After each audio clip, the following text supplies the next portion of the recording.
My name is Emily Carter, and I'm 39 years old. If you're watching this right now, tell me where you're tuning in from, and by the end of my story, I want you to rate it from 1 to 10. Because what happened to me wasn't just a story, it was a lesson. One that came wrapped in betrayal, humiliation, and the sweetest revenge I never planned but absolutely earned. I used to believe that hard work was enough, that loyalty and long hours meant something in a world built on performance reviews, team building speeches, and fake smiles in fluorescent lit offices. I worked for Dalton Engineering and Infrastructure, a multi-billion-dollar firm that built highways, bridges, and energy systems across 3 countries. For 12 years, I gave them everything: early mornings, late nights, canceled holidays, even parts of my health I'll never get back. And then one Friday afternoon, my manager walked into my office with HR trailing behind her and told me I was being let go due to redundancy. That word still makes my skin crawl. Redundancy. As if I had become unnecessary, replaceable, invisible. I remember sitting there, staring at the printout they slid across my desk, with polite apologies they didn't mean. My hands didn't shake, not because I was calm, but because my mind had already gone numb. I had trained half the people who now stood behind that decision. I had supervised multi-million-dollar contracts, handled crisis repairs when no one else dared take responsibility, and maintained the one license that allowed the company to legally operate their energy distribution plants. But at that moment, they didn't care. They said it wasn't personal. It never is. Until it is. I packed up my things in a cardboard box the size of my pride and walked out of that glass building like a ghost. People avoided eye contact, not because they pitied me, but because I was a mirror showing them what could happen to them next. The same manager who'd once called me the backbone of the operations team avoided my handshake. HR gave me a pamphlet about navigating career transitions, as if I'd just finished a summer internship instead of over a decade of breaking my back for their profit margins. I remember walking to the parking lot, the sky a dull gray, the kind that feels heavy on your shoulders. I sat in my car for an hour, staring at my ID badge, wondering how 12 years of my life could be summarized in a single envelope labeled final pay. I didn't cry. Not that day. The tears came later, when I opened my laptop at home and saw the emails they'd already sent around, cheerful ones about welcoming new energy to the department and moving forward with innovative leadership. That's corporate code for we got rid of someone older, more experienced, and harder to control. For a few days, I stayed in bed. I told myself I'd take a break, that maybe this was a chance to breathe after years of pushing too hard. But somewhere between the fourth day and the fifth, something inside me hardened. I remembered every meeting where I'd been interrupted, every time a junior male engineer repeated my idea and got the credit, every raise I didn't get because they said, "The budget's tight." I remembered my manager, Clara, saying, "Emily, you're amazing, but sometimes you take things too personally." I took it personally now. And somewhere in that bitterness, I found fuel. I started digging through my old files, my certifications, my records, and that's when I realized something no one else had noticed yet. The company's entire operations, their power grids, construction permits, and system controls, all ran under my name. Because I was the only one in the entire firm who held the active operating license required by federal law. Without me, they couldn't legally continue half their projects. The license was tied not to the company, but to me, the licensed engineer of record. They'd been too arrogant to even check. That night, I didn't sleep. I just sat there with my coffee, staring at my laptop, thinking about how poetic it was that a company that treated me as disposable had just cut off its own heartbeat. I thought about calling them, warning them, but no, not yet. Let them find out the hard way. Let them realize what redundancy really means. It wasn't going to be me. It was going to be them. When they called me into the office that morning, I knew something was off. The HR manager couldn't meet my eyes, and my supervisor, who had spent the last 2 years praising my unshakable work ethic, suddenly had the posture of a guilty schoolboy. I remember staring at the cheap corporate art on the wall, The way the clock ticked in uneven seconds, how even the air felt too still. Then came the words, "Your position has been made redundant." Redundant. Such a clean, mechanical word for something that tore my stability apart in a matter of seconds. I sat there numb, hearing nothing after that phrase, only nodding like a robot while they explained severance procedures and no hard feelings. But there were hard feelings. I had given that company 6 years of my life, late nights, skipped holidays, endless reports, and suddenly, I was disposable. They didn't even have the decency to let me process it privately. Instead, they made me sign the papers right there in front of the same people I trained, mentored, and even covered for. It was humiliating. When I stood up to leave, no one said a word. Not even the ones I called friends that I drove home that day in silence, my fingers trembling on the steering wheel. I wasn't angry yet, just hollow. The word redundant kept echoing in my head, as if I were some outdated piece of software they had to uninstall. I made coffee but couldn't drink it. I sat on my couch, staring at my laptop screen, rereading the termination email until the letters blurred. It was only when I got to the final line, "We appreciate your service and wish you success in your future endeavors," that something in me snapped. My future endeavors? They had no idea how deep my role ran. They didn't know that I was the only one who held an active operational license, the one certification that allowed our site to legally function. I had reminded them of that during renewal season, but management didn't care. They were too busy restructuring, cutting costs, and impressing shareholders. They thought licenses could be transferred overnight. They thought anyone could replace me. That night, I opened my files and stared at the folder labeled Compliance and Authorization.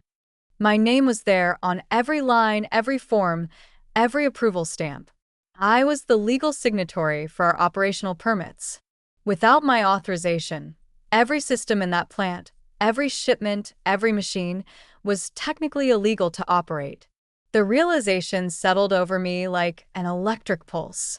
They had just fired the only person who could keep the company running by law. I laughed for the first time that day, not a happy laugh, but the kind that bubbles up when pain turns into something sharper, more dangerous. They had made me redundant? Oh no. I was irreplaceable, and they were about to learn that the hard way to be why the next morning, I had a plan. I drafted a simple email to the regulatory board, informing them of my departure from the company and requesting that my license authorization be officially revoked. It was a standard procedure. Every license holder had to report changes in employment status. But in this case, that meant every operational activity at the plant would be automatically flagged for investigation until a new licensed officer was verified. And since the company hadn't thought that far ahead, it meant shutdown. Total, immediate shutdown. I didn't need to hack anything, sabotage files, or seek revenge in the movie's dramatic way. I just needed to follow the rules, the very rules they'd ignored had IT took less than 48 hours for the chaos to start. My phone buzzed nonstop with messages from former colleagues. "They can't process shipments. We're being audited. The plant's closed until further notice." My inbox filled with emails from upper management, trying to sound polite while practically begging me to reinstate the authorization, temporarily. They even offered to bring me back on contract, triple my old salary, full benefits. For the first time in weeks, I slept peacefully. Not because I got revenge, but because justice, cold, quiet justice, had finally balanced the scales. They thought I was redundant. But the truth? I was the foundation, and when they removed me, everything else crumbled. When I woke up that third morning, sunlight streamed through the blinds, but my phone was already buzzing again. Calls from unknown numbers, corporate emails marked urgent. I ignored them. For once, I wanted them to feel what I had felt. Powerless. Every ping of a message was like music to my ears. I made breakfast slowly, deliberately, the way you savor a long-awaited victory. Somewhere out there, in those glass office towers, The same people who had smiled as they pushed my redundancy papers across the table were now pacing in panic, trying to clean up the mess they had made. It wasn't revenge anymore, it was poetic justice. The system had simply turned on those who had exploited it, and I had become the quiet architect of their downfall. By noon, my LinkedIn inbox was overflowing. Industry peers had heard whispers. Apparently, word traveled fast when a major facility went dark overnight due to compliance failure. Recruiters wanted to talk. Competitors wanted to meet. It was almost ironic. The company that dismissed me for cost efficiency had turned me into one of the most sought-after specialists in the region. I even got a message from someone high up in a rival firm, short, direct, and oddly flattering. "We'd like to make sure you never feel redundant again." I smiled at that. It wasn't about money anymore. It was about recognition. For the first time in years, I felt seen, respected. Not just a cog in a corporate machine, but the person who kept the gears turning. Later that week, they tried to call me again, this time from a blocked number. I answered out of curiosity. It was my old supervisor, his voice trembling between desperation and fake calmness. "Clara, we really need your help to get operations restored. Legal's all over us, and the fines are piling up. We'll compensate you generously." The way he emphasized generously almost made me laugh. I could picture his face, that strange smile he used to give during board meetings when he wanted something. I took a deep breath and said, "You should have thought of that before you made me redundant." There was silence on the other end, heavy, bitter silence. Then he muttered something about how everyone makes mistakes and we can fix this together. I hung up. I wasn't his fix anymore. By the end of the week, the company's reputation had started crumbling. Clients withdrew contracts, investors demanded answers, and regulators refused to approve extensions without a valid license holder on record. I didn't lift a finger, just watched. The irony was perfect.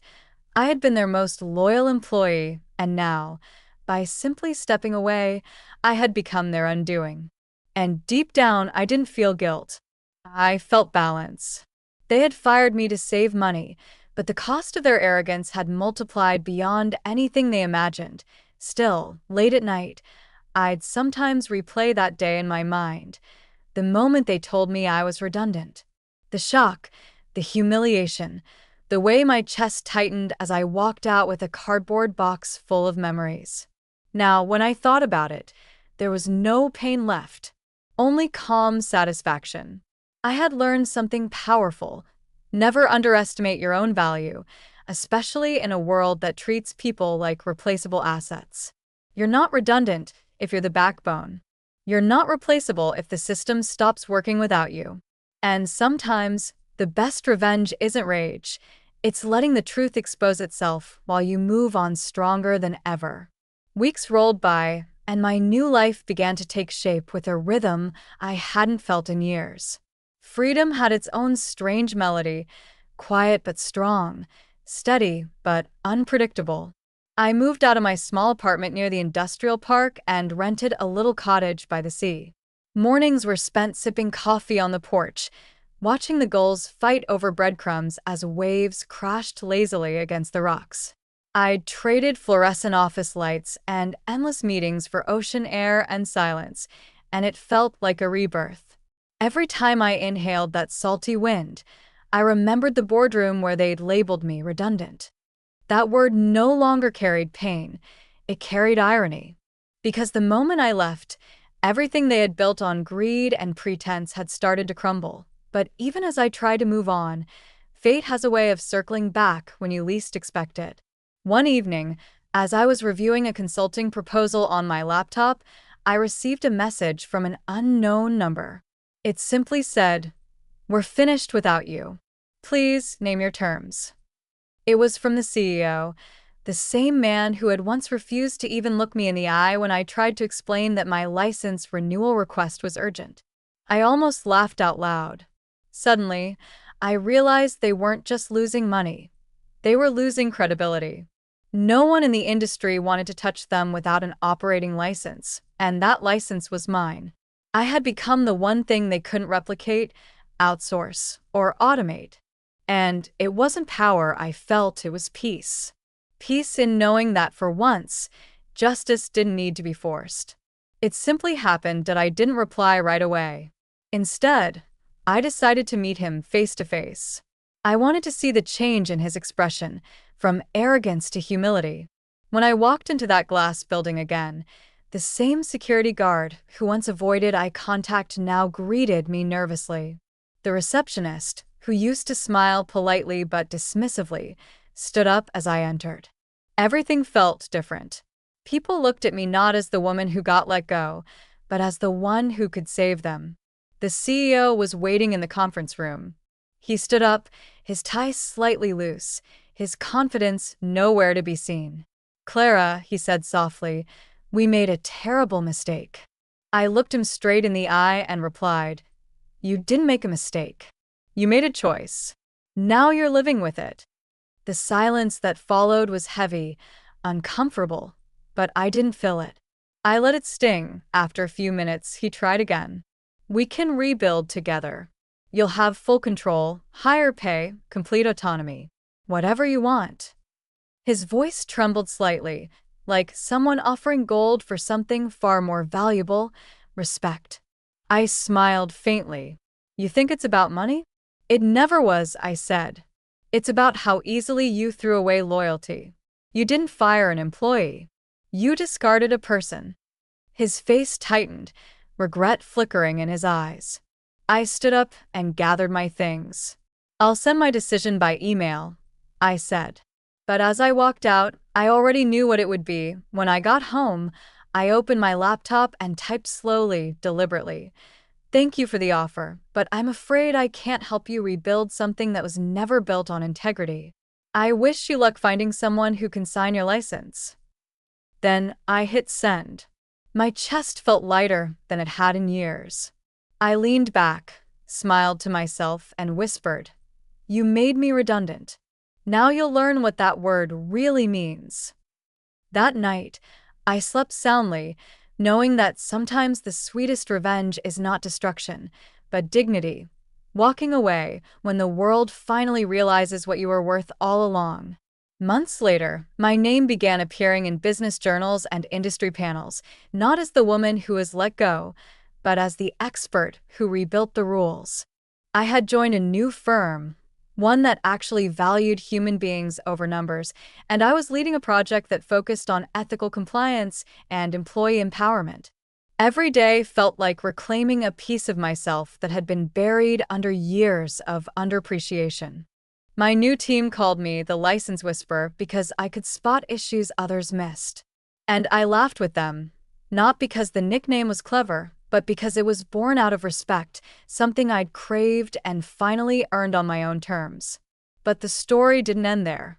One morning, I was invited to a government advisory meeting, and to my surprise, my old company's name appeared on the agenda.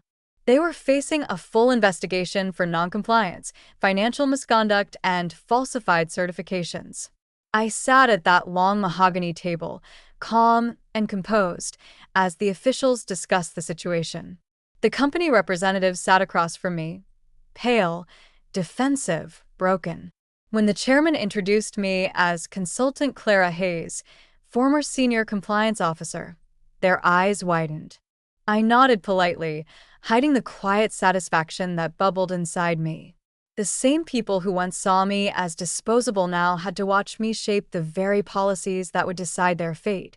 After the meeting, as I walked down the marble hallway, one of their executives, a woman who had once avoided taking lunch with me, caught up and whispered, "Clara, I wish we'd treated you differently." I paused, turned to her, and said softly, "You still can. Start treating others differently." Then I walked away. It wasn't bitterness that drove me anymore. It was clarity. Sometimes you have to be broken apart to rebuild stronger, not to prove them wrong, but to prove yourself right. That evening, I recorded a short video for my channel, speaking directly into the camera. "Hi everyone, it's Clara. If you've ever been made to feel small, unwanted, or replaceable, this story is for you. I was fired for redundancy, but life had a bigger plan. Sometimes losing what you thought was everything is how you find yourself again. Tell me in the comments where you're watching from and how you'd rate this story from 1 to 10. I love hearing your thoughts. I smiled at the end, genuinely. And don't forget to subscribe if you believe in second chances and stories that remind us strength isn't about revenge, it's about rising higher than those who tried to bury you. As I closed the camera, I glanced at my reflection in the dark laptop screen. The woman staring back wasn't broken anymore. She was steady, self-assured, and free. I had once been the unnecessary one, the afterthought in a corporate spreadsheet. But now, I was proof that the world has a funny way of balancing itself. They had let me go for redundancy, but in the end, I was the only one who had what they needed, and no one could ever take that away again.